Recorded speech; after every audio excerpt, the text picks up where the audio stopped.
I walked into my wife's estate settlement, cameras flashing under pitying stares, expecting to be left penniless, until the judge asked one question that made my son freeze, my daughter-in-law's smirk die, and their lawyer turn paper white on the spot, revealing what she hid for 8 years. I'm glad to have you here. Follow my story until the end and comment the city you're watching from so I can see how far my story has reached. My name is Vincent, and I thought I knew what betrayal felt like until I walked into that lawyer's office 3 months after burying my wife of 30 years. The mahogany-paneled conference room smelled of old leather and bitter coffee. Fluorescent lights hummed overhead, casting harsh shadows across the polished table where my life was about to be dissected. I arrived 10 minutes early, as I always did, a habit Margaret used to tease me about. "Vincent, you'd be early to your own funeral," she'd laugh, her eyes crinkling at the corners. Now she was gone, and I was facing something that felt remarkably similar to a funeral. My own. Stanley was already there when I walked in, sitting ramrod straight in one of those expensive leather chairs that probably cost more than my monthly pension. My son, the boy I'd raised since he was 5 years old, whose scraped knees I'd bandaged, whose baseball games I'd never missed, barely glanced up when I entered. Next to him sat Leah, my daughter-in-law, her manicured fingers drumming against her designer handbag. That bag probably cost $800. I knew because I'd overheard her bragging about it at Margaret's funeral reception. "Dad," Stanley said, his voice flat and businesslike. No warmth, no acknowledgement of the hell we'd all been through these past few months.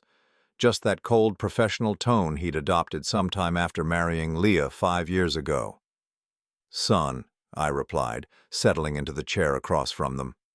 The distance felt intentional, like I was the defendant and they were the prosecution, which, as it turned out, wasn't far from the truth. Leah finally looked up, offering me one of her practiced smiles, the kind she used on store clerks when she wanted a discount. "Vincent, you look tired. Have you been taking care of yourself?" Her concern felt as genuine as a $3 bill. Before I could answer, the door opened and in walked James Morrison, Esquire. I'd known Jim since high school, back when he was Jimmy Morrison, and spent his afternoons fixing cars instead of fixing legal problems. He'd handled Margaret's and my wills years ago, helped us with the mortgage paperwork when we bought the house on Maple Street. Today, though, he looked uncomfortable, avoiding my eyes as he arranged his papers. "Vincent, thank you for coming," Jim said, still not meeting my gaze. "I know this is difficult timing, but we need to address Margaret's estate." I nodded, my throat tight. Everything about this felt wrong. The formal atmosphere, the way Stanley and Leah sat together like a united front, the way Jim kept shuffling papers instead of looking at me. Margaret and I had discussed our wills openly. Everything was supposed to be straightforward. The house, our savings, everything split between Stanley and me, with a few small bequests to charity. "Before we begin," Jim continued, his voice strangely strained, "I should mention that Mrs. Leah Morrison," I noticed he didn't call her my daughter-in-law, "has retained her own legal counsel for this proceeding." My stomach dropped. Legal counsel? Why would she need— "Dad," Stanley interrupted, "we just want to make sure everything goes smoothly." That's when I noticed the third man in the room, someone I hadn't seen when I walked in. He was younger than Jim, maybe 40, with silver-rimmed glasses and a shark's smile. He introduced himself as David Chen, attorney at law, and everything about him screamed expensive. "Mr. Morrison," Chen said, addressing Jim, "shall we proceed with the reading?" Jim cleared his throat and opened a manila folder. "This is the last will and testament of Margaret Ann Morrison, dated March 15th, 2023. March 15th. I felt a chill run down my spine. That was just 2 weeks after Margaret's surgery, when she was still groggy from the anesthesia and pain medications. I remembered that period clearly. She'd been confused, sometimes forgetting conversations we'd had just hours before. "I'll skip to the relevant portions," Jim continued, his voice growing smaller. "To my beloved son, Stanley Morrison, and his wife, Leah Morrison, I leave my house at 407 Maple Street, including all contents and furnishings, free and clear of any encumbrances." The words hit me like a physical blow. The house, our house, where Margaret and I had spent 30 years building a life together. The house where I'd replaced every light fixture, painted every room, built the back porch with my own hands because Margaret wanted a place to watch the sunrise with her morning coffee. "There must be some mistake," I said, my voice barely above a whisper. "Margaret and I discussed this. The house was supposed to—" "Dad, please let him finish," Stanley said, but there was something in his tone that made my blood run cold. Not surprise at the revelation, but irritation at my interruption. Jim continued reading, his voice monotone, professional. "To my husband, Vincent Morrison, I leave my personal effects, specifically my jewelry and clothing, to distribute as he sees fit." Personal effects, jewelry and clothing, 30 years of marriage, and I was getting her jewelry and clothing. "What about the savings accounts?" I asked, my hands trembling slightly. "The certificates of deposit? Margaret's life insurance?" Chen leaned forward, that shark smile widening. "Mr. Morrison, if you'll allow the reading to continue, all will be explained." Jim's face had gone pale. "The remaining estate, including all financial assets, bank accounts, and investments, totaling approximately $215,000, is to be divided equally between Stanley Morrison and the Riverside Animal Shelter." The silence in the room was deafening. I stared at Jim, waiting for him to say something else, to explain that this was all some terrible mistake, but he just sat there, looking anywhere but at me. "I don't understand," I said, my voice cracking. "Margaret would never— We discussed everything. She promised me that—" "Dad," Stanley said, and for the first time since I'd walked into that room, he actually looked at me. What I saw in his eyes wasn't grief or confusion. It was something much worse. It was pity. Mom was very clear about her wishes. Leah reached over and placed her hand on Stanley's arm, a gesture that looked supportive but felt possessive. "We know this is hard for you, Vincent, but Margaret was worried about your ability to manage such a large inheritance on your own." My ability to manage. I'd managed our household finances for 30 years. I'd worked 2 jobs to pay for Stanley's college education while Margaret battled her first bout with cancer. I'd managed to keep our family afloat through every crisis, every hardship, every challenge life threw at us. "Where did this will come from?" I asked Jim directly. "When did Margaret change the original will?" Jim shifted uncomfortably in his chair. "Mrs. Morrison came to my office on March 15th and requested the changes. She was quite insistent." "March 15th, I repeated. "That was 2 weeks after her surgery. She was barely coherent. She couldn't remember our neighbor's name, couldn't remember what she'd had for breakfast. How could she possibly have made such important legal decisions?" Chen intervened smoothly. "Mr. Morrison, I understand your distress, but Mrs. Morrison's mental faculties were evaluated by a qualified physician before any changes were made to her will. She was deemed fully competent to make these decisions." "What physician?" I demanded. Dr. Roberts never mentioned any cognitive evaluation. "A private consultation," Chen replied vaguely. "The documentation is all in order." I felt like I was drowning. Everything I'd thought I knew about my life, my marriage, my family was crumbling around me. The house where I'd planned to live out my remaining years, the financial security Margaret and I had built together, even my relationship with my own son, all of it was slipping away. "I want to see the will," I said, my voice stronger now, fueled by growing anger. "I want to see Margaret's signature." Jim hesitated, then slid a document across the table. I picked it up with hands that shook despite my efforts to control them. There it was, Margaret's signature at the bottom of the page. But something about it looked wrong. The loops were too wide, the slant too pronounced. Margaret had beautiful penmanship, precise and careful. This signature looked hurried, almost shaky. "This doesn't look like Margaret's normal signature," I said, looking up at Jim. "People's handwriting can change when they're under stress or medication," Chen said dismissively. "It's quite common." Stanley cleared his throat. "Dad, I know this is difficult, but fighting this won't bring Mom back. She made her decision. We need to respect that."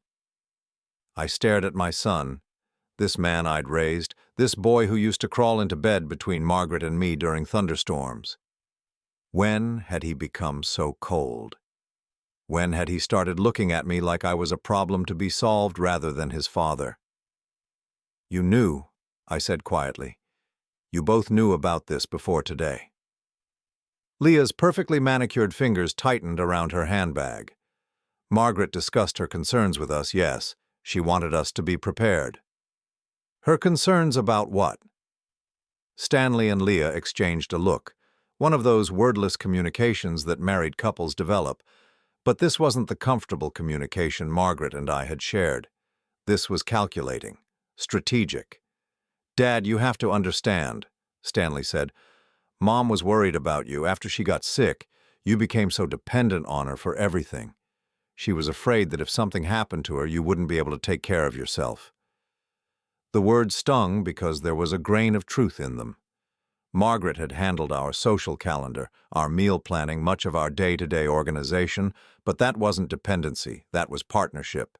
That was 30 years of two people learning how to move through the world together. "So she decided to leave me with nothing?" I asked. "No security, no home, nothing to show for 30 years of marriage?"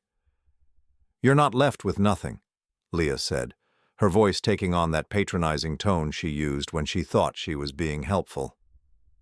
"You have your pension, your social security, and we're not throwing you out immediately. You can stay in the house for 60 days, Stanley finished. "That should give you time to find an apartment, something more manageable." 60 days. 2 months to pack up 30 years of my life and find somewhere else to live on $1,800 a month. I thought about the back porch I'd built, the garden Margaret and I had planted together, the memories embedded in every corner of that house. Jim was shuffling papers again, clearly eager to end this meeting. "Vincent, I'm sorry, I know this isn't what you expected. If you want to contest the will, you certainly have that right, but it would be expensive," Chen interrupted smoothly, "and time-consuming. And ultimately, given the clear documentation of Mrs. Morrison's wishes and mental competency, likely unsuccessful." I looked around the room at these three people who were systematically dismantling my life. Jim, my old friend, couldn't even meet my eyes. Chen looked like a cat with a bowl of cream, and my son, my own son, sat there with an expression of forced patience, like he was waiting for a tantruming child to calm down. But it was Leah who delivered the final blow. She reached into her designer handbag and pulled out a small jewelry box. Inside was Margaret's wedding ring, the simple gold band I'd saved for 3 months to buy when we were young and broke and so much in love it hurt. "Margaret wanted you to have this," Leah said, holding out the box. "She said you gave it to her, so it should go back to you." I stared at the ring, my vision blurring. This small piece of gold was all I had left of 30 years of marriage. Everything else, the house, the financial security, the future Margaret and I had planned together, was gone. I took the box with trembling hands and stood up. "I need to think about this."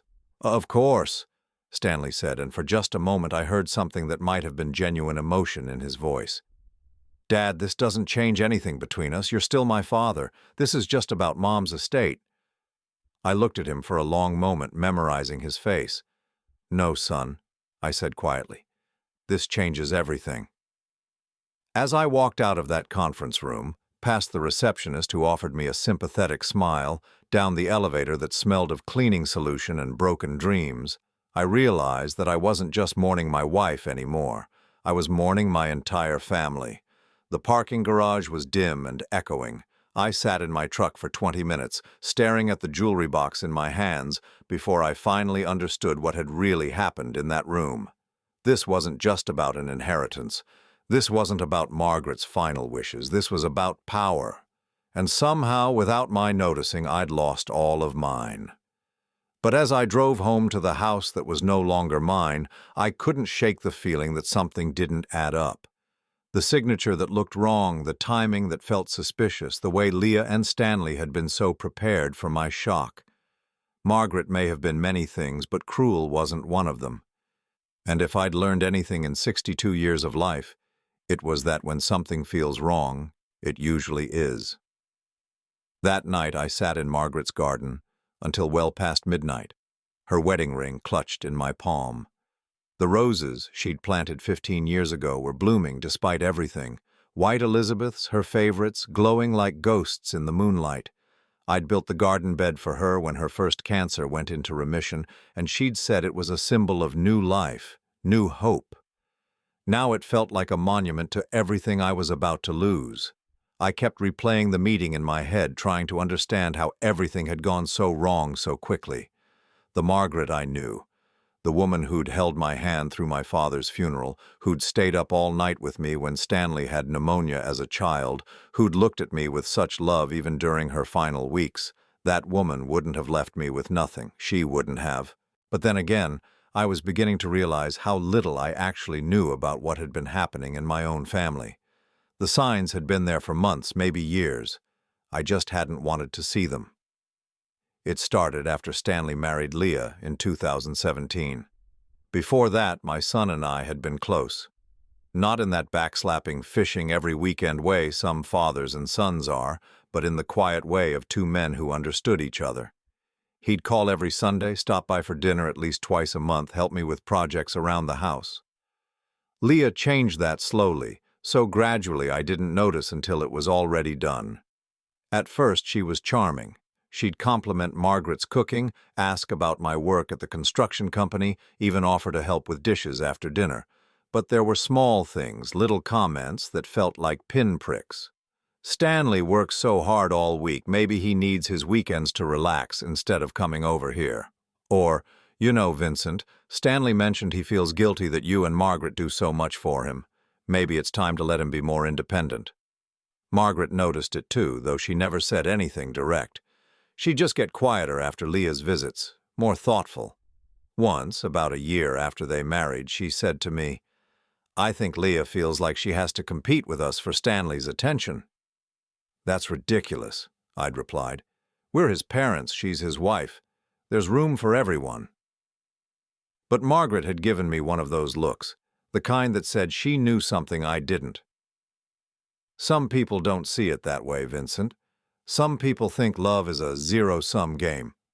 I should have paid more attention to that conversation. I should have paid attention to a lot of things, like the way Stanley stopped calling every Sunday. First it was every other Sunday, then once a month, then only on holidays. When I asked him about it, he'd say he was busy with work, or that Leah had plans for them, or that he figured I didn't really need to hear from him so often. "We're not going anywhere, Dad," he'd say when I expressed concern. "We're just living our own lives." But it felt like more than that. It felt like I was being systematically edited out of his life. The real change came when Margaret got sick again in 2019. Her cancer came back with a vengeance, and suddenly our world narrowed to doctor appointments, treatment schedules, and the exhausting routine of fighting for her life. Stanley was supportive, or at least he appeared to be. He'd visit Margaret in the hospital, bring flowers, sit with her during chemo sessions when I had to work. But Leah always had opinions about Margaret's care. "Are you sure Dr. Roberts is the best oncologist?" she'd ask. "My friend's mother went to this specialist in California who had amazing results with experimental treatments." "The treatment center here is one of the best in the state," I'd explain. "Dr. Roberts has been treating cancer for 20 years. "But wouldn't it be worth getting a second opinion? Stanley and I could help research other options." At the time, I thought she was being helpful. Now I wonder if she was planting seeds of doubt, making me question whether I was doing enough for my wife. The experimental treatments Leah found were expensive, not covered by insurance, requiring travel, costing tens of thousands of dollars. Margaret was hesitant, but Leah was persuasive. "If it were my mother, I'd want to try everything," she'd say. "Money shouldn't matter when it comes to saving someone's life." So we tried them. We spent our savings on treatments that promised miracles but delivered nothing except false hope and empty bank accounts. By the time Margaret's condition stabilized enough for her surgery in 2022, we'd spent over $60,000 chasing cures that didn't exist. Margaret was devastated by the financial impact. "Vincent, I'm so sorry," she'd say. "We've spent everything, and for what?" "For you," I'd tell her. "For the chance to have more time together. The money doesn't matter." But it did matter, especially to her. Margaret had always been proud of our financial stability, the way we'd built something together from nothing. Losing our savings to chase false promises broke something in her that went deeper than the cancer. The surgery, in February of 2022, was supposed to be routine, removing some scar tissue that was causing problems. But something went wrong with the anesthesia, and Margaret came out of it confused and disoriented. For weeks afterward, she struggled with memory issues, forgetting conversations, losing track of time, sometimes not recognizing me at first when she woke up. Dr. Roberts assured us it was temporary, a side effect of the medications and the stress her body had been under. "Give it time," he said. "The brain needs time to heal." During that period, Leah was constantly around. She'd bring soup, help with Margaret's medications, stay with her when I had to run errands. I was grateful for the help, especially since I was exhausted from months of being the primary caregiver. "You look terrible, Vincent," Leah would say. "When's the last time you had a full night's sleep? Let me stay with Margaret tonight. You need to take care of yourself too." It was during one of those nights in March that Margaret apparently went to see Jim Morrison about changing her will. I know because I found the appointment card in her purse weeks later, tucked behind her insurance cards. March 15th, 2:30 p.m., Morrison Law Office. I confronted her about it when I found the card. This was in April, when she was feeling better, more like herself again. "Margaret, what's this appointment card? Did you go see Jim about something?" She stared at the card for a long moment, her brow furrowed in concentration. "I don't remember going to see Jim," she said finally. "Was I supposed to? This card is from March 15th. It has your name on it." She shook her head slowly. "March is still fuzzy for me, Vincent. I don't remember a lot from that time. Maybe I made the appointment and forgot to go." But the appointment had been kept. Someone had signed my name in Jim's appointment book that day. Someone who looked enough like Margaret to fool a receptionist, but who wasn't quite Margaret. I should have investigated further. I should have called Jim, asked questions, demanded answers. But Margaret was getting stronger every day, and I was focused on her recovery, not on mysterious appointments she couldn't remember. Now I wished I'd paid attention. Now I wished I'd questioned everything.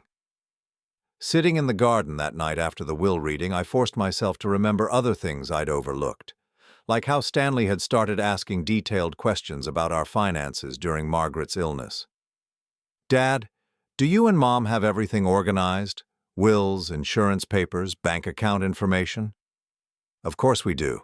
Jim Morrison handled all of that years ago." "But have you updated anything recently? With Mom being sick, maybe you should review everything, make sure it's all current." "Why would we need to change anything?" Stanley would shrug, as if it were just a casual suggestion. "I don't know. People's priorities change. Maybe Mom has thoughts about how she wants things handled." Leah would nod along. "My grandmother changed her will 3 times in her final years. She wanted to make sure everything reflected her current wishes." These conversations always felt natural at the time, like they were just being thoughtful about our family's future, but now they felt calculated, like they were fishing for information. There were other things too. The way Leah had started organizing Margaret's medications, insisting it would be easier if everything was in one place. The way she'd volunteered to drive Margaret to appointments, even when I was available. The way she'd started answering Margaret's phone sometimes when Margaret was resting. "Oh, Vincent's not here right now," I'd heard her say once when I was actually in the next room. "Can I take a message?" When I asked her about it later, she'd laughed it off. "Margaret was sleeping and you were in the shower. I was just trying to help." But it felt like more than help. It felt like control. The most troubling memory came back to me as I sat there in the cold garden air. It was from Margaret's final week when she was in hospice, care at home. She'd been drifting in and out of consciousness, but during one of her lucid moments, she'd grabbed my hand with surprising strength. "Vincent," she'd whispered, "I need to tell you something important." "What is it, sweetheart?" "About the money, about what Leah said, I don't remember." But before she could finish, Leah had walked into the room with a cup of tea. "Margaret, you should rest." she'd said gently. Save your energy. Margaret had looked frustrated, like she was trying to hold on to a thought that was slipping away. There was something about papers, she'd said, something I was supposed to sign. Leah had sat down on the edge of the bed, her voice soothing. You don't need to worry about papers now. Everything's taken care of. Margaret had closed her eyes, and when she opened them again, that moment of clarity was gone. She never brought it up again. At the time, I'd thought Leah was being kind, helping Margaret not to worry about practical matters during her final days. Now I wondered what Margaret had been trying to tell me. As dawn broke over the garden, I made a decision. I wasn't going to accept what had happened in that conference room. I wasn't going to quietly pack up my life and disappear into some small apartment to live out my remaining years in poverty and isolation. Margaret hadn't betrayed me. I was as certain of that as I was of my own name, which meant someone else had, and I was going to find out who. I picked up my phone and dialed a number I'd found online the night before. Henderson Investigations, a voice answered. How can I help you? I need help proving my wife's will was forged, I said, my voice steadier than it had been in months. And I think I know who did it. The sun was fully up now, warming the garden where Margaret's roses bloomed in defiant beauty. I touched one of the white petals, thinking about new life, new hope, new possibilities. I wasn't going to let them win, not without a fight. But as I walked back toward the house that was no longer mine, I had no idea how much darker this story was about to become.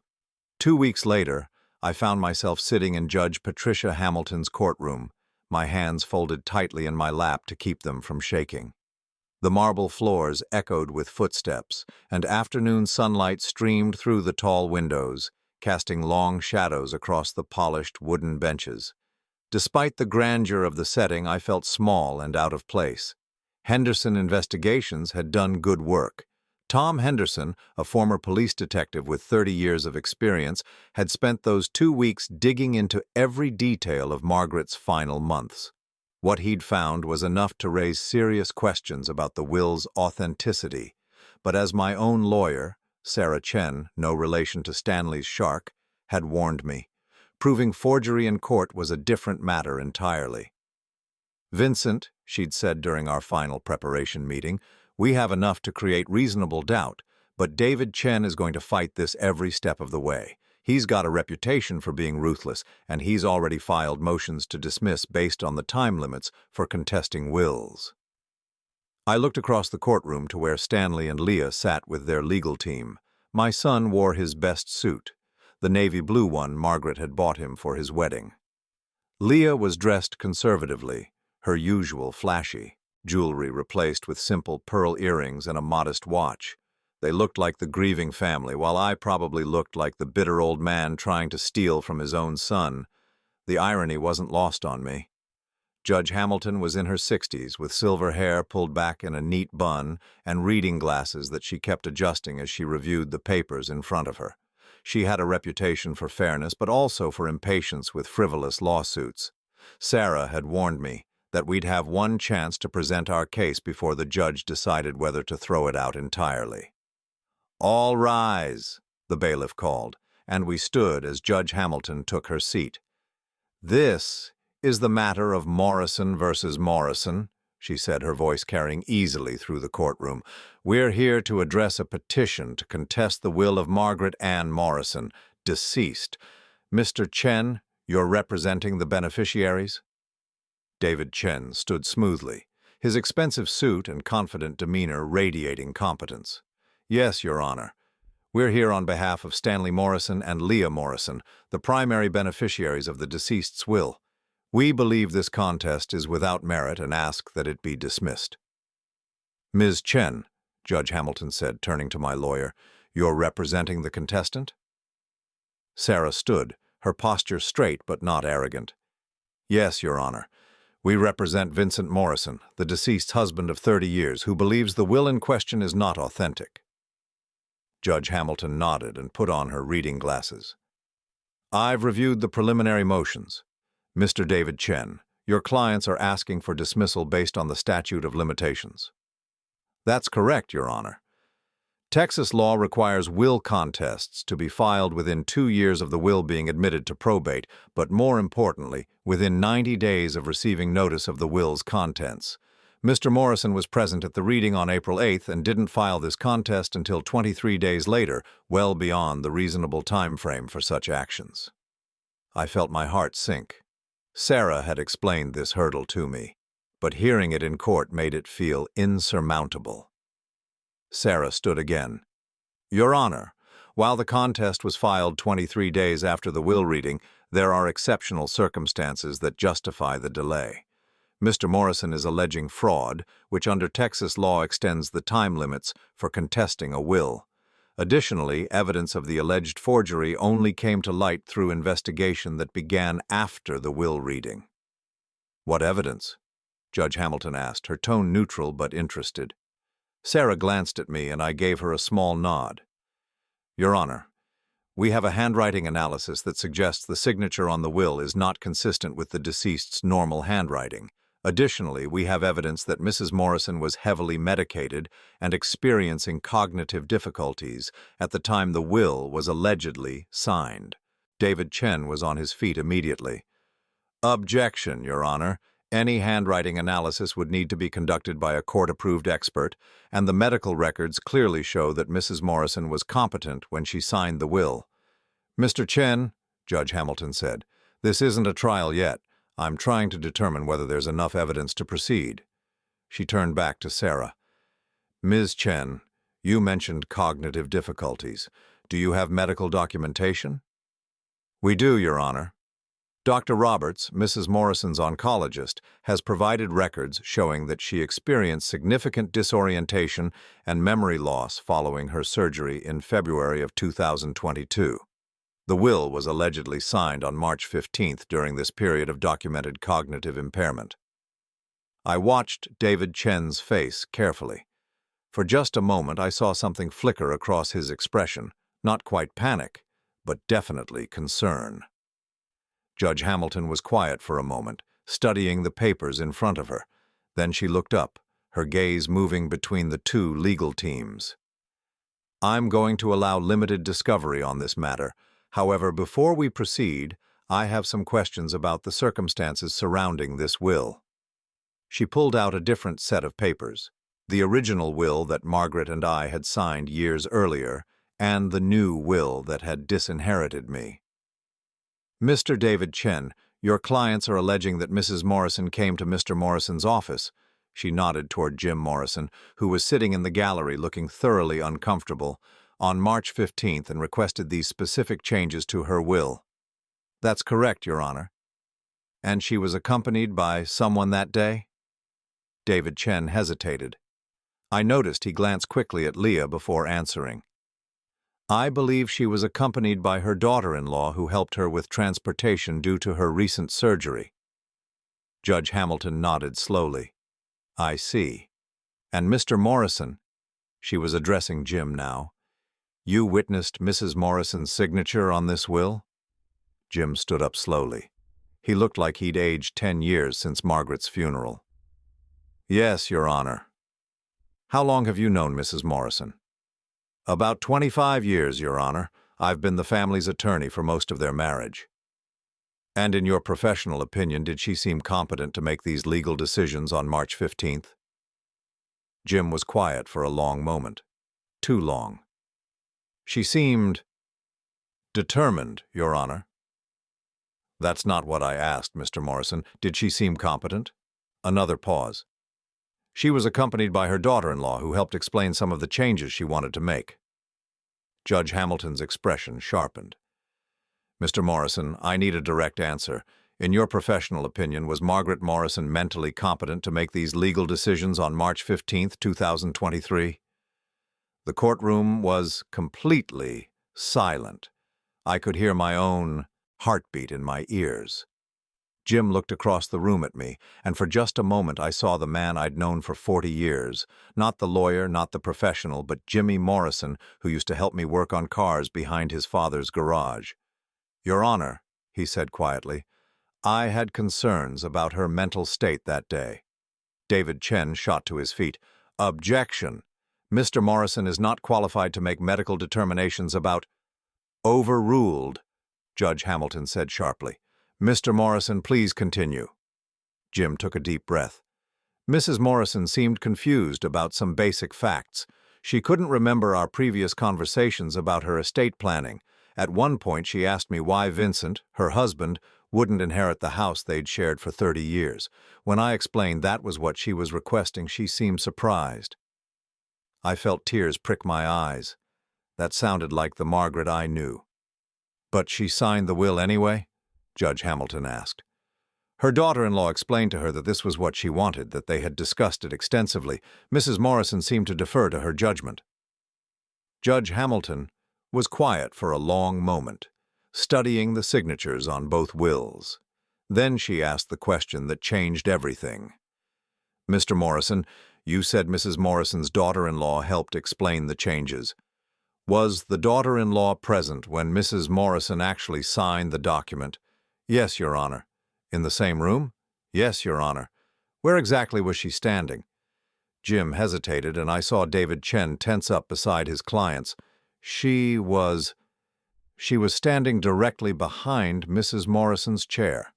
And where were you? I was across the desk, Your Honor. Judge Hamilton leaned forward.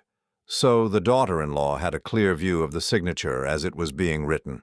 Yes, Your Honor. And access to Mrs. Morrison's hand as she signed? The implications of the question hung in the air like smoke. I saw Leah go pale, saw Stanley turn to look at his wife with a confused expression. Your Honor, David Chen said, I object to this line of questioning. There's no evidence of any impropriety.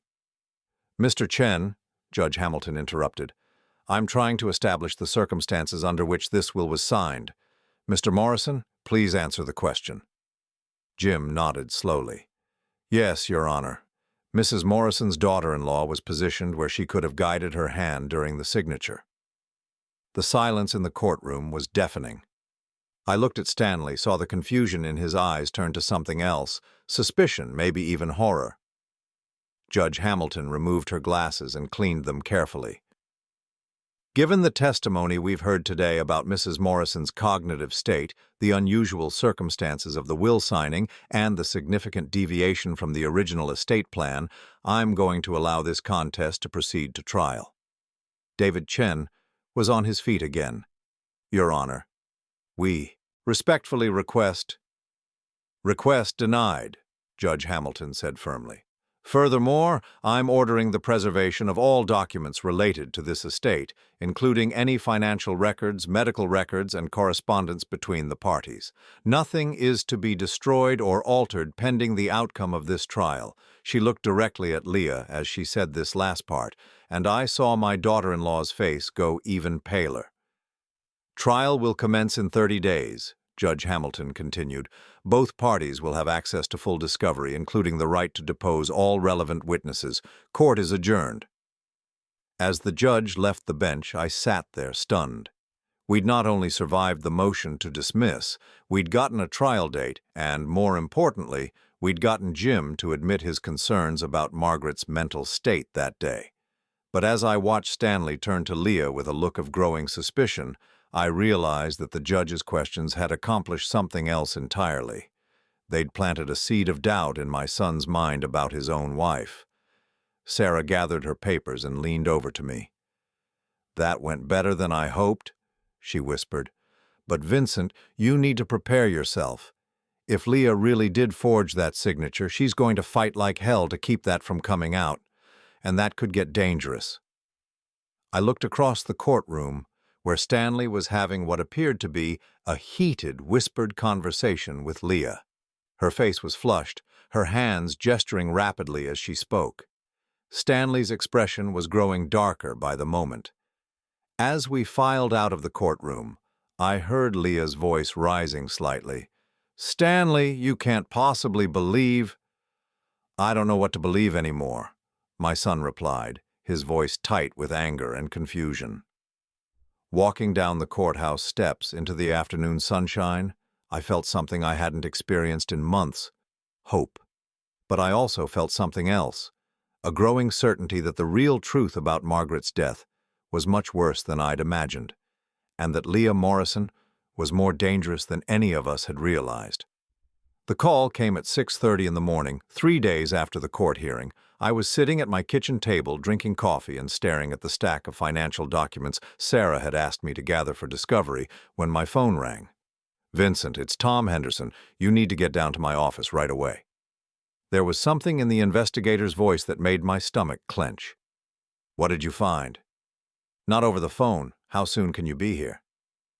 30 minutes later, I was sitting across from Tom in his cramped office above a Chinese restaurant on 5th Street. The smell of sesame oil and soy sauce drifted up through the floorboards, mixing with the scent of old coffee and cigarettes. Tom looked like he hadn't slept. His usually neat desk covered with documents, photographs, and what looked like bank statements. "Vincent," he said, pouring himself another cup of coffee with hands that weren't quite steady. "I've been doing this for 30 years, and I've never seen anything quite like this." He spread out a series of documents in front of me. "Remember how you told me about those expensive treatments Leah suggested for Margaret? The ones that cost you over $60,000? I nodded, my throat tight. "What about them?" "Well, I did some digging into the medical billing for those treatments." He pointed to a bank statement. "Look at this deposit into Leah's personal checking account, March 22, 2022, $22,000. I stared at the numbers, not understanding. "What does this have to do with—" "Vincent, that money came from the account for Advanced Cancer Solutions, one of the treatment centers Leah recommended for Margaret." The words didn't make sense at first. I read the bank statement again, trying to process what Tom was telling me. "Are you saying—" "I'm saying Leah Morrison was getting kickbacks from the treatment centers she recommended. Every time she sent a patient there, she got a percentage of what the family paid." The coffee in my stomach turned to acid. "She was making money from Margaret's cancer?" Tom nodded grimly. "But that's not the worst part." He pulled out another set of documents. "I tracked down the handwriting expert your lawyer wanted, Dr. Elizabeth Ward. She's one of the best in the country. She compared the signature on Margaret's will to samples of her authentic handwriting from bank documents, medical forms, Christmas cards." He slid a report across the desk. "Vincent, that signature on the will? It's not just inconsistent with Margaret's normal handwriting, it's a traced forgery." I felt like I was falling. "Traced?" "Someone took an authentic signature of Margaret's and traced over it, trying to make it look natural. Dr. Ward can tell because of the pressure patterns, the hesitation marks. When someone traces a signature, they have to go slowly, and that shows up in the line quality." Tom pulled out a magnified photograph of the will's signature. "See these spots where the ink is heavier? Those are pause points where whoever was doing the tracing stopped to check their work. Margaret's real signatures flow naturally. This one doesn't." I stared at the photograph, seeing the evidence of deception laid out in black ink. Someone had sat down with Margaret's real signature and carefully traced over it, forging her final wishes. "But that's still not the worst part," Tom continued. I looked up at him, not sure how much more I could take. "What else?" He pulled out a thick folder. "I've been going through Margaret's medical records, trying to establish a timeline of her cognitive issues. I found something that doesn't make sense." Tom opened the folder and spread out medical bills, prescription records, and appointment schedules. According to her oncology records, Margaret was supposed to receive a specific combination of pain medications after her surgery. But look at these pharmacy records. He pointed to a list of prescriptions filled during Margaret's recovery period. She was getting twice the recommended dose of some medications and medications that weren't even prescribed by Dr. Roberts. I don't understand. How is that possible? Someone was filling additional prescriptions at different pharmacies, using Margaret's insurance information but not going through her primary physician. Tom's expression was grim. "Vincent, I think Margaret was being deliberately over-medicated during the period when that will was signed." The room seemed to spin around me. "You're saying someone was drugging my wife?" "I'm saying someone was making sure she was too confused to understand what she was signing, and I think I know who." Tom pulled out one more document, a prescription record from a pharmacy across town. This prescription for additional pain medication was picked up on March 14th, the day before Margaret allegedly went to see the lawyer. It was filled by someone using Margaret's insurance card, but it wasn't Margaret who picked it up. How do you know? Because the pharmacy has security cameras, and the person who picked up that prescription was Leah Morrison. I sat back in my chair, my mind reeling. The scope of what Tom was telling me was staggering. Not only had Leah forged Margaret's signature on the will, but she'd been systematically drugging my wife to make her more compliant, more confused, easier to manipulate. "There's more?" Tom said quietly. "I found records of other activities on Leah's bank accounts that don't match her supposed income, deposits from medical equipment companies, pharmaceutical suppliers, even a medical transport service. Vincent, I think Leah's been running some kind of scheme, using sick people to generate money." "How many people?" "I've found evidence of at least 8 other families over the past 4 years, all elderly, all dealing with serious medical conditions, all steered toward expensive treatments that may not have been necessary."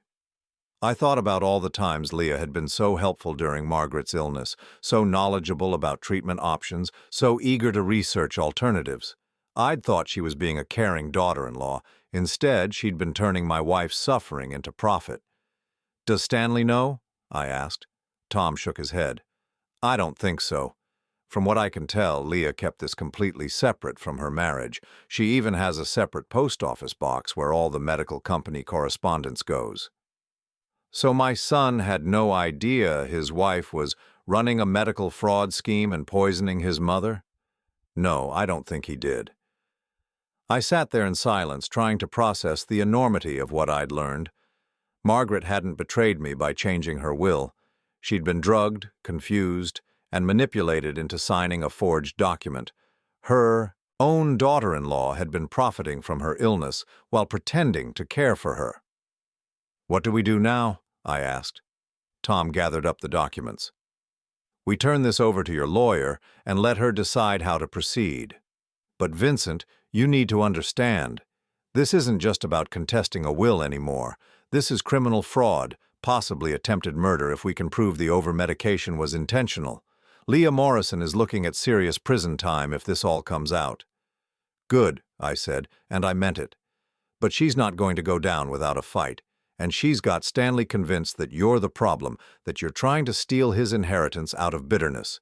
When this all comes out, it's going to destroy your son's world." I thought about Stanley, about the way he'd looked at Leah with growing suspicion after the court hearing. Maybe it's time his world was destroyed. Maybe he needs to see what he married. Tom nodded. "I'll call Sarah Chen and set up a meeting. We need to get this information to the authorities as soon as possible." I stood up to leave, then turned back. "Tom, how did you figure all this out? How did you know to look at the pharmacy records?" He smiled grimly. "Because I've seen this before, just not on this scale. My own mother was scammed by someone similar, a woman who befriended elderly cancer patients and then convinced them to try expensive treatments that didn't work. The difference is, that woman just took their money and disappeared. Leah Morrison married into your family and decided to make it a long-term business. How long do you think she's been planning this?" "Since before she married Stanley, I'd guess. She targeted your family specifically, a successful middle-class family with aging parents and substantial assets. Stanley was her way in, but you and Margaret were always the real prizes." I walked out into the morning sunshine feeling like I'd been hit by a truck. Everything I'd thought I knew about my family, about Margaret's final months, about my son's marriage had been a lie. Leah hadn't just stolen my inheritance, she'd stolen Margaret's final months of peace, poisoned her mind with unnecessary medications, and turned her death into a business opportunity. But as I drove home, I realized something else. For the first time since Margaret's death, I felt like I had a clear enemy to fight against. Not grief, not confusion, not the slow erosion of old age and loss. Something concrete, something I could battle. Leah Morrison had made one critical mistake. She'd underestimated the depth of love between a man and the woman he'd spent 30 years building a life with. She'd assumed I would quietly accept my losses and fade away. She was about to learn how wrong she'd been. My phone rang as I pulled into my driveway. It was Stanley. "Dad, we need to talk." His voice sounded different, strained, maybe even scared. "What about, son?" "About Leah, about Mom, about things that aren't adding up." I closed my eyes, feeling a mixture of relief and dread. "What kind of things?" "Can you come over tonight? Leah's at her book club so we can talk privately." "I'll be there at 7. After I hung up, I sat in my truck for a long time, staring at the house that would soon no longer be mine. Tomorrow, Sarah would present Tom's findings to the court. Leah's world would start crumbling, and Stanley would have to face the truth about the woman he'd married. But tonight, for the first time in months, my son wanted to talk to me, and maybe, just maybe, I could start getting my family back, even if it meant destroying everything Stanley thought he knew about his life. Stanley's house looked different when I pulled up that evening. The same suburban colonial with the manicured lawn and expensive landscaping that Leah had insisted on, but somehow it felt smaller, more fragile, like a stage set that might collapse if you looked at it too closely. My son opened the door before I could knock.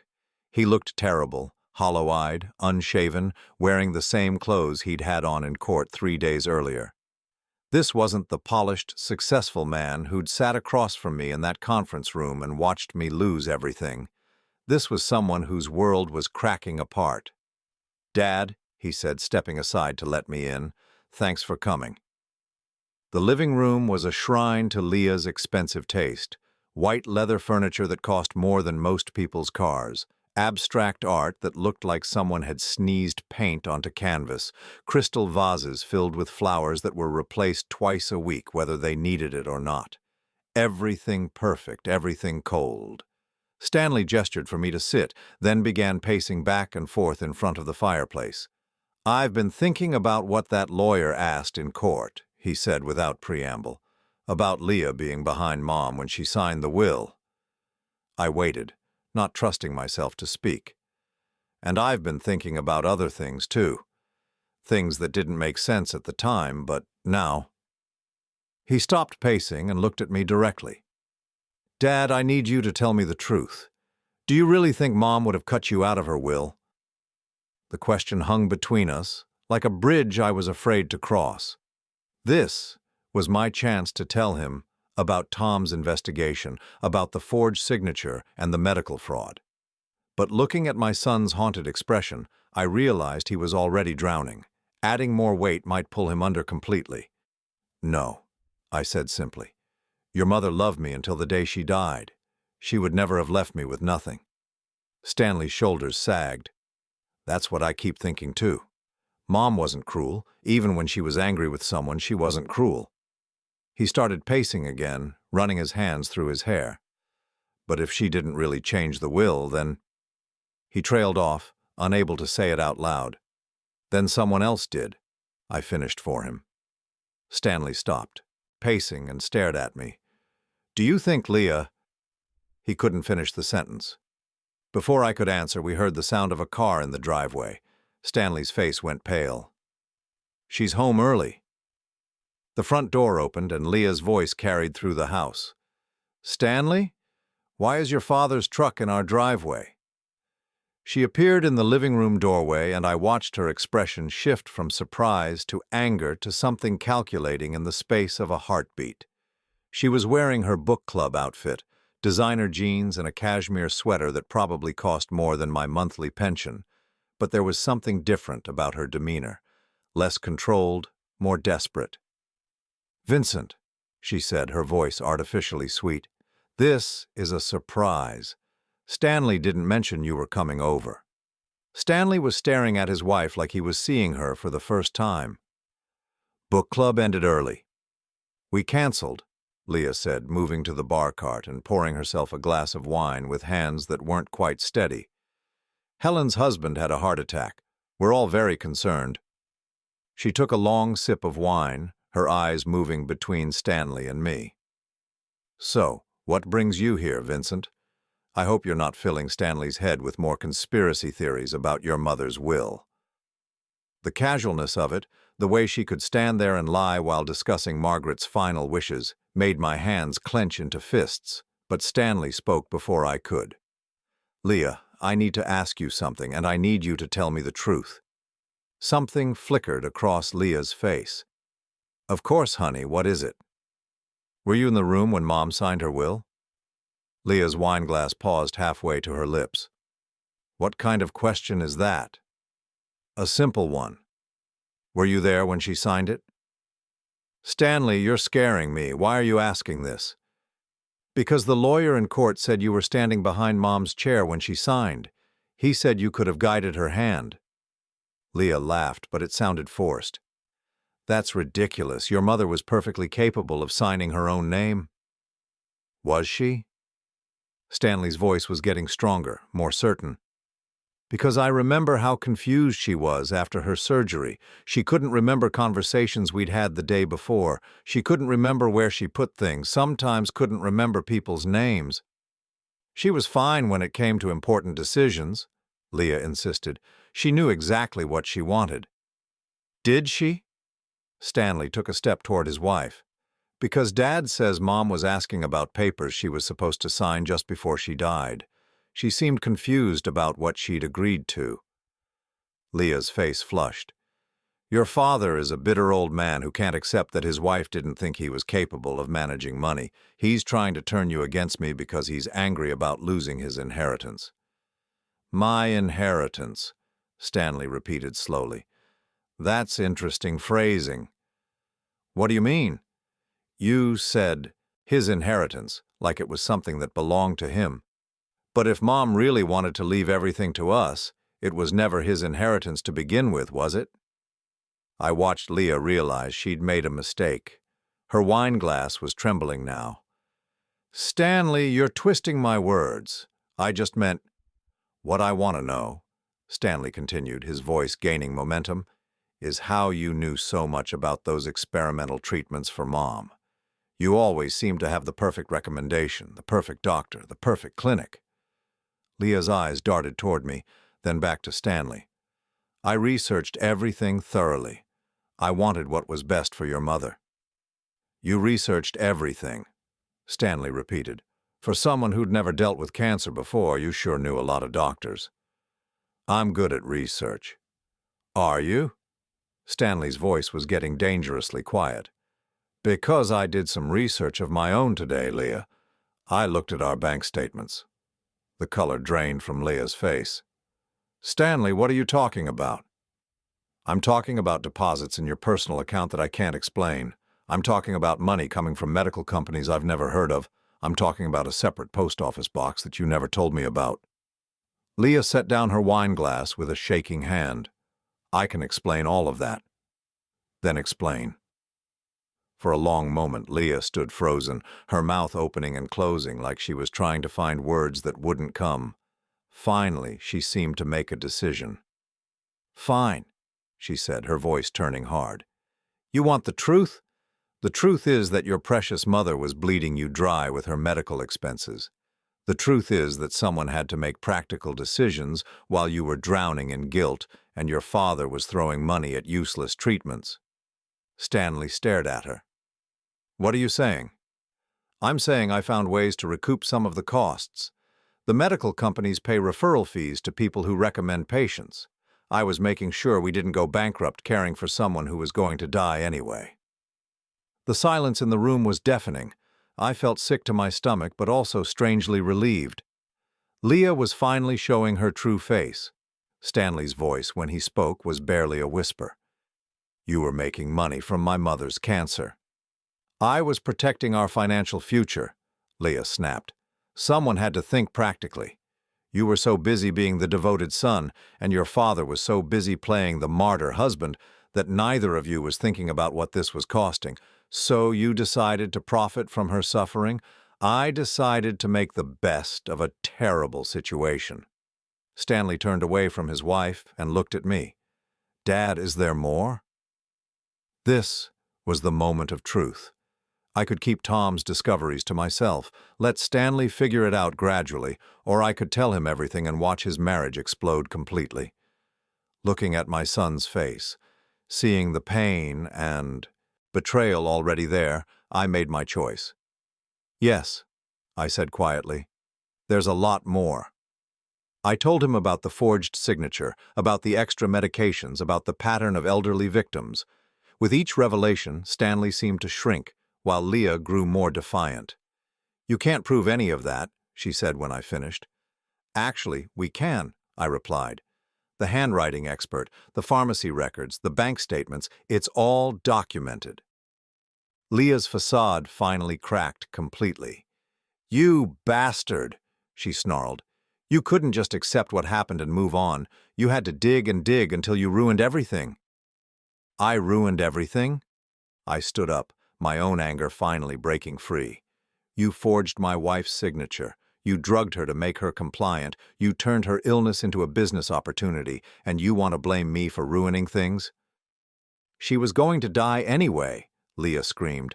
The extra medications didn't kill her, the cancer did. I just made sure her death served a purpose instead of being completely pointless. The words hung in the air like poison gas. Stanley was staring at his wife with an expression of complete horror.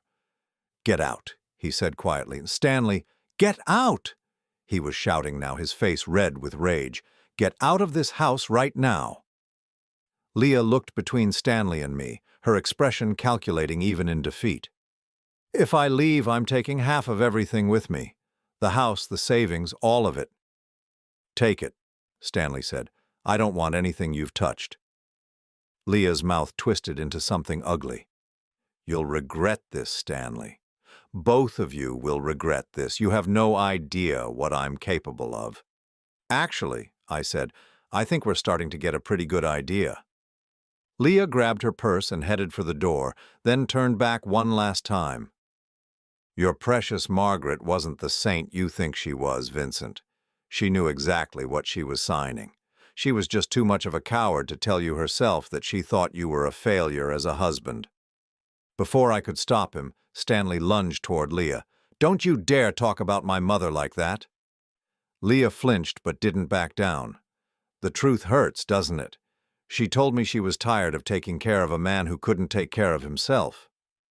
You're lying, Stanley said, but his voice was shaking. Am I?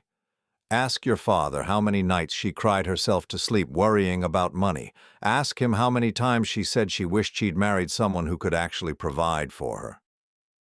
I felt like I'd been punched in the stomach, not because I believed her, but because I could see the doubt creeping into Stanley's eyes. Margaret never said any of those things, I said firmly. You're trying to hurt us because you've been caught. Leah smiled coldly. Believe whatever helps you sleep at night, Vincent. But deep down, you know I'm right. You know you failed her. She walked out, slamming the door behind her. Stanley and I stood in the sudden silence, both of us shaken by the confrontation. Finally, my son collapsed into one of Leah's expensive chairs and put his head in his hands. Dad, he said, his voice muffled, I'm so sorry. I'm so sorry I believed her. I'm sorry I let her manipulate me against you. I'm sorry I didn't see what she was doing to Mom. I sat down across from him. You couldn't have known. But I should have. I should have paid more attention. I should have questioned why she always knew so much about medical treatments. I should have wondered why she was so eager to help with Mom's care. Leah is very good at manipulation, Stanley. She fooled all of us. Stanley looked up at me with red-rimmed eyes. Do you think what she said about Mom is true? About her regretting marrying you? I thought about Margaret, about 30 years of shared laughter and tears, about the way she'd looked at me even during her final weeks. No, son. Your mother and I weren't perfect, but we loved each other deeply. That's why Leah's lies hurt so much, because they're designed to make us doubt what was real. Stanley nodded slowly. What happens now? Now we make sure she pays for what she did, and we try to rebuild what she tore down. As I drove home that night, I realized that while I'd lost my wife and nearly lost my son, I'd gained something too. The knowledge that Margaret had never betrayed me, had never stopped loving me. But I also knew that Leah's threat hadn't been idle. She was dangerous, cornered, and desperate. And desperate people were capable of almost anything. The war was far from over. 6 weeks later, I stood in Judge Hamilton's courtroom for what I hoped would be the final time. The morning light streaming through the tall windows seemed different now, warmer, less harsh. The marble floors still echoed with footsteps, but the sound no longer filled me with dread. Leah sat at the defendant's table with a new lawyer, her third since the criminal charges had been filed. She looked smaller somehow, diminished by the weight of the evidence against her. Gone were the designer clothes and expensive jewelry. Today she wore a simple gray suit, her hair pulled back severely, her face pale and drawn. Stanley sat beside me in the gallery. We'd spent the past month rebuilding our relationship, talking through years of manipulation and misunderstanding. It hadn't been easy. There were moments when the damage felt too deep to repair, but we were trying.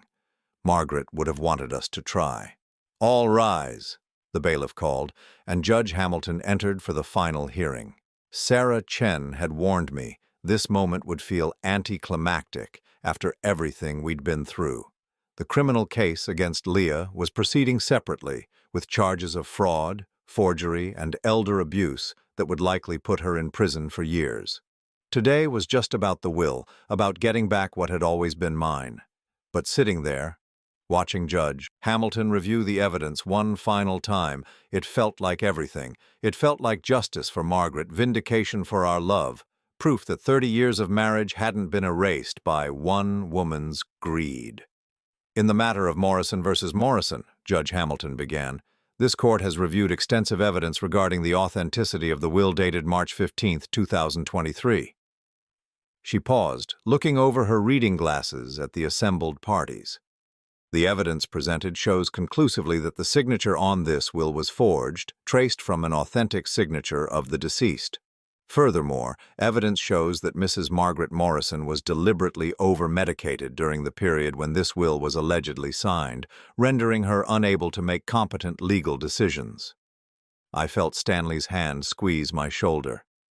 "Additionally," the judge continued, "evidence presented during discovery reveals a pattern of financial fraud perpetrated by the defendant, Mrs. Leah Morrison, targeting elderly cancer patients and their families. While these criminal matters are being addressed separately, they speak to motive and character in this civil proceeding." Judge Hamilton removed her glasses and looked directly at me. "Mr. Vincent Morrison, this court finds that the will dated March 15, 2023 is invalid due to forgery and fraud. The previous will, dated June 10, 2015, is hereby reinstated as the valid last will and testament of Margaret Ann Morrison." The words I'd been waiting months to hear. The house was mine. The savings were mine. Margaret's true wishes had been honored. But as I sat there feeling the weight of victory, I realized something had changed in me. The man who'd walked into that lawyer's office months ago, desperate and broken, wasn't the same man sitting in this courtroom today. "Furthermore," Judge Hamilton continued, "this court is ordering full restitution to Mr. Morrison for legal fees and costs associated with this fraudulent contest. Additionally, any assets currently held by Mrs. Leah Morrison that can be traced to the fraud perpetrated against the Morrison family are to be returned immediately." Leah's lawyer leaned over to whisper something to her, but she shook her head slightly. She was looking at me across the courtroom, her expression unreadable. "Mrs. Leah Morrison," Judge Hamilton said, "you will surrender all keys, access codes, and claims to the Morrison family home immediately. You are also enjoined from contacting any member of the Morrison family or interfering with their lives in any way. Violation of this order will result in immediate contempt charges." "Yes, Your Honor," Leah said quietly. As the judge concluded the proceedings and court was dismissed, I expected to feel triumphant. Instead, I felt something quieter, more profound. Peace. Sarah gathered her papers and smiled at me.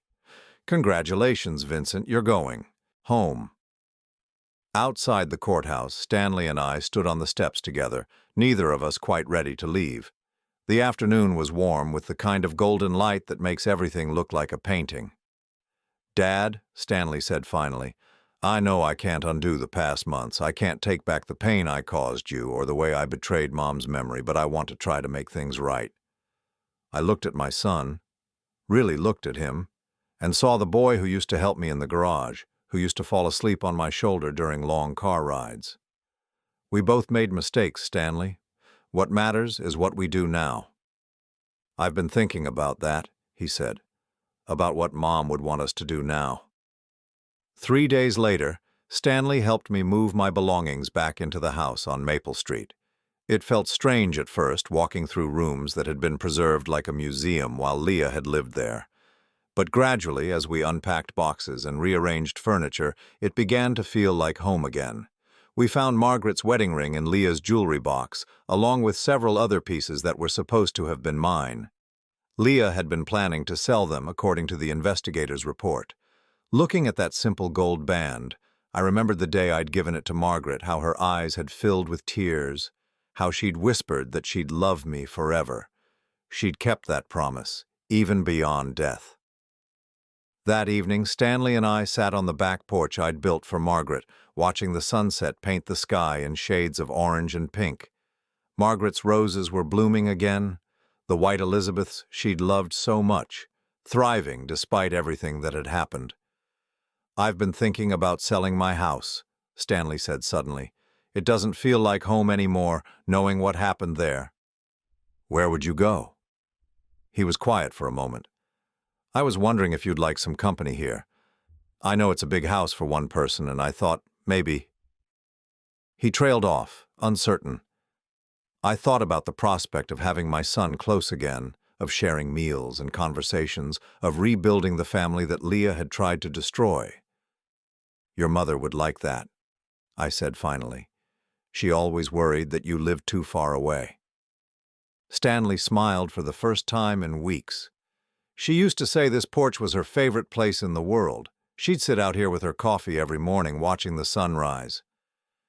"She said it helped her think," I remembered.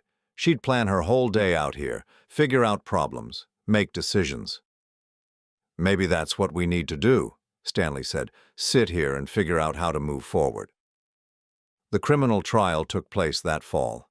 Leah was sentenced to 7 years in prison for fraud, forgery, and elder abuse.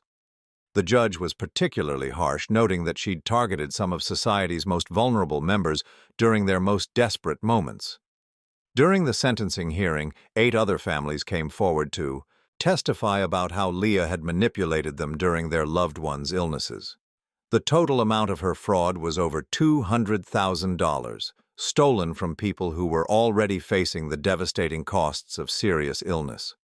I thought about attending the sentencing, but in the end I decided against it.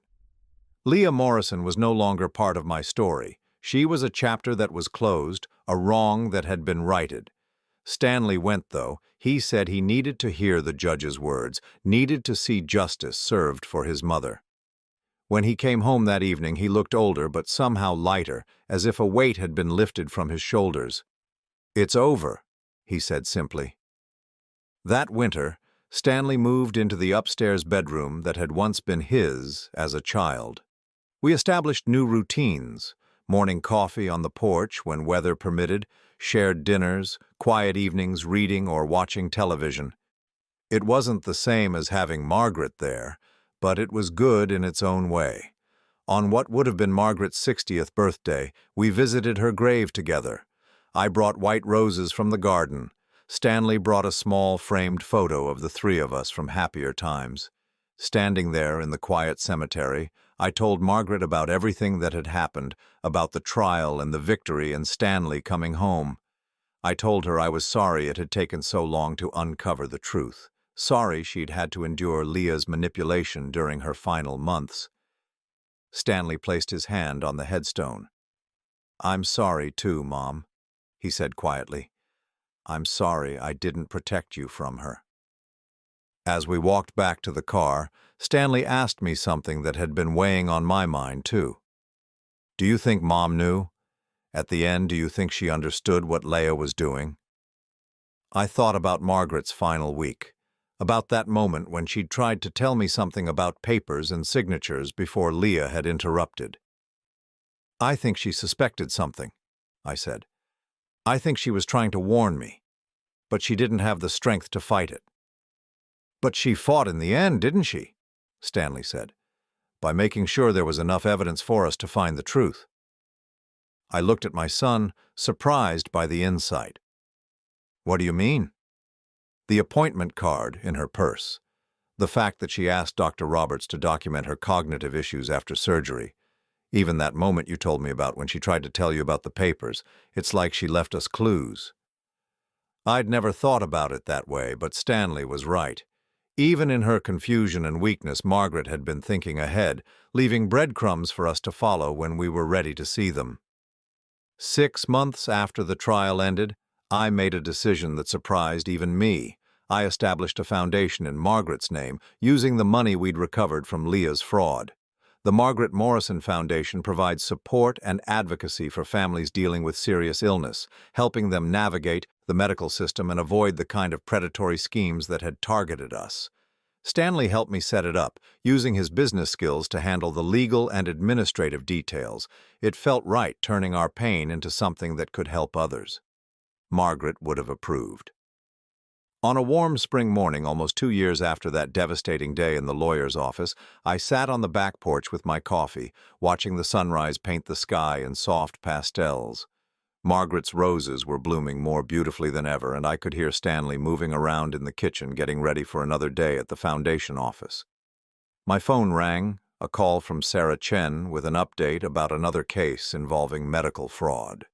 These calls came regularly now. Our victory had opened doors for other families fighting similar battles.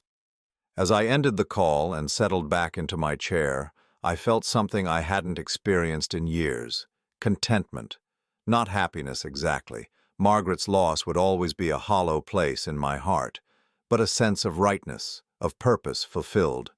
The house around me was full of memories, good and bad, but the bad ones were fading, overwhelmed by the knowledge that love had triumphed over greed, that truth had prevailed over lies, that family, real family, had endured. Margaret's wedding ring sat on the small table beside my chair, where I'd placed it every morning since moving back home. I picked it up and held it to the light, watching it catch the sunrise. "We did it, sweetheart," I whispered to the morning air. "We won." And for the first time since losing her, I felt like she was smiling back.